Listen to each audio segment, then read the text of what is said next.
பல்லிகள் இருக்கின்றதோ அந்த வீட்டில் ஒரு தெய்வ ஆற்றல் இருக்கின்றது அப்படிங்கிறத தெரிஞ்சுக்கலாம்.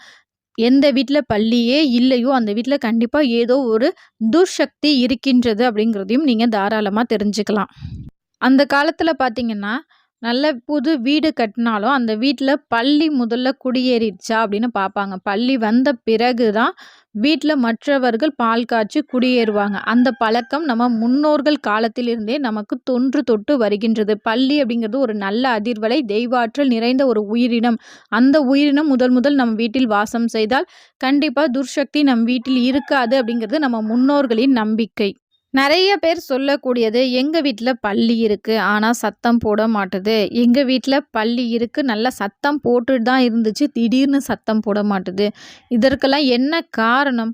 முதல்ல பல்லிகள் சத்தம் போடாமல் இருப்பதற்கான 3 காரணங்கள் இருக்கின்றது. அதில்